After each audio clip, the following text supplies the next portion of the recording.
Welcome, Libra, to your weekly love reading for May 7th to the 13th of 2018. Now, I'm doing this video as a redo because the first one did have some audio problems. So I'm going to already shuffle the cards. They've already been laid out. I'm just going to reiterate what I've spoken about before in a different video. All right.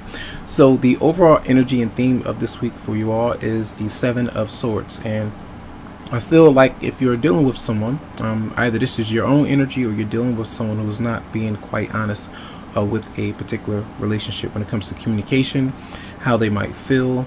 Sometimes if you are dealing with someone and they say that they're in it to be with you for the long haul, that could be a lie. They could be messing with someone else. They could be flirting with someone else, talking to someone else, different things like that, might be going on, positive or negative. It just depends here. But I feel like this could definitely be an emotional thing that could be going on. So where a lot of times we may stay with a connection that's not really healthy for us, and we still hold on to that particular person, or vice versa. And that's part of not being honest with ourselves or with that other person. So some of you could be dealing with another person. This is the energy that's coming towards you, or person. They're not willing to either let you go or let go of another person that they are dealing with. Holding on to the past, holding on to resentment, and not being able to release it. Sometimes you two may go back and forth with one another. You stop, you start, you break up, the makeup kind of thing. And it's unhealthy, and it's something that I feel like that's something to question. There's something that asks, is this really, suiting me? This particular relationship, going back and then ending it, and ultimately being disappointed with that particular connection. Your response to that person or energy is the King of Pentacles. So this is maybe another person that's coming into your life, Capricorn, Virgo, or Taurus. But I feel like this is you giving off the energy of working, doing things that satisfy you on the financial front, rather than being emotionally kind of drained.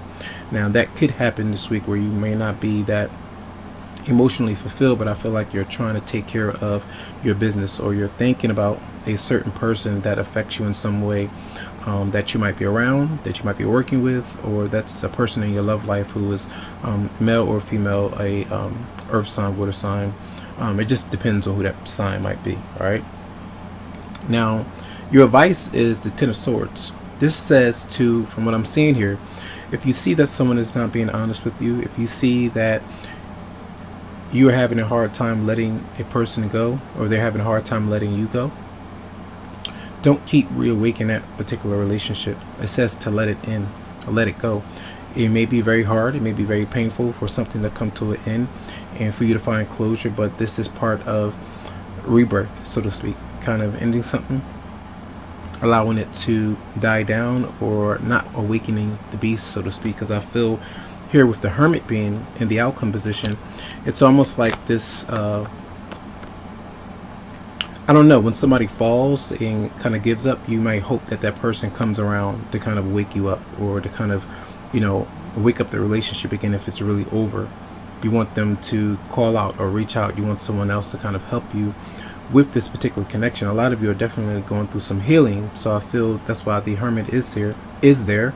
But this is actually asking you to try to think about whether or not it's worth it to continue to reach out, to continue to try with this particular connection, if someone is not being quite honest. And if you are being honest with yourself, whether or not this is something that's healthy for you, because it can really have a domino effect on other areas of your life. The things that you think about, how you think about yourself, not being able to focus at work, not being able to focus on other positive things because you're thinking about how many times you've been hurt by this person, whatever it might be. That's not really healthy. It's not really good. So that's the advice. Now, I clarified the Seven of Swords, and then I got the Nine of Swords, and that usually says that when we are worried about something or someone, we may not let them know. We're not expressing it, we're not revealing it to others, but it's really on our mind because we fear that ending. This is a 9. You have the Hermit, which is a 9, but you do have the 10 right there, which is something where it needs to reach that point, but some of you are worried about it, and others of you are worried about some kind of drama or conflict that might brew between you and another person, or an outside party for some of you out there. That's what I sense. And I also see here as death as letting go, moving on, and being afraid to go through that transition. Maybe because you feel like that's all that you know, that's all that you're used to. You're not going to be able to get anyone else. You're not going to be able to manifest that partner that you want. So sometimes you stay in a cycle that's not quite healthy, and some of you are needing to move on from that, I feel. And because I remember Libra has some really good things going for you for the last few months. It's been up and down, but I feel like sometimes these energies come about so you can really internalize everything and try to process it so that you can heal and really move on from someone that may affect your emotional stability and happiness in some way. All right. And then the Six of Cups was clarified in reverse, was clarified by the person that's coming towards you, or energy. And I feel like that person might be reaching out to you, or you're reaching out to them. And again, that the romantic energy is there. Maybe the attraction is there. Maybe the love might be still there. It might be what you feel, but is it enough, or is it deep enough? Is it fair enough to you? Are you being fair to that person where there's enough energy there between you two to stabilize that particular marriage or relationship?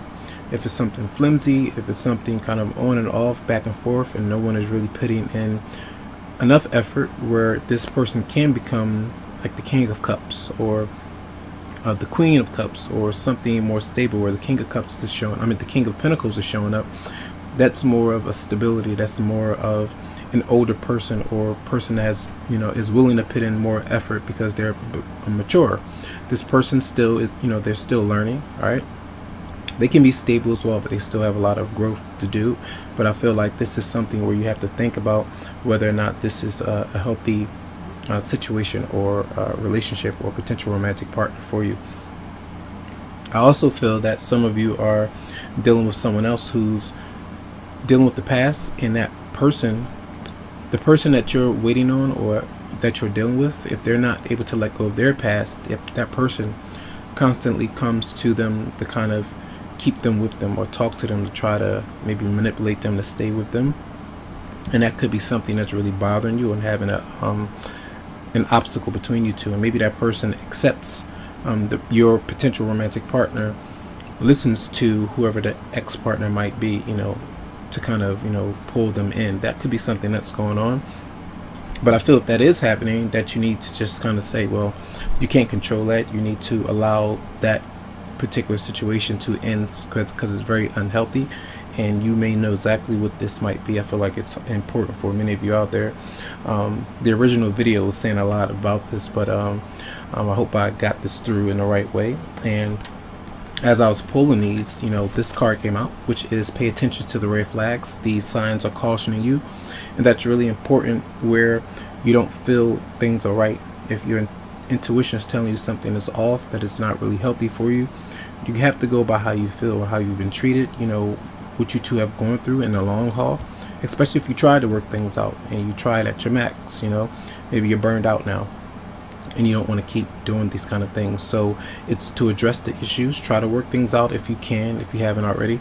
But then if you have, you move on, you close that chapter, you close it, you move on. With that Death card, the Hermit, and the Ten of Swords, those cards are energies of letting something or someone go and being done with it for sure, for good. And then we have calling in your soulmate. It says your prayers and affirmations and visualizations help bring you together. And a lot of you are maybe reminiscing, or you're thinking about that a particular person to come into your life after you finish some things, after you go through a transition with someone.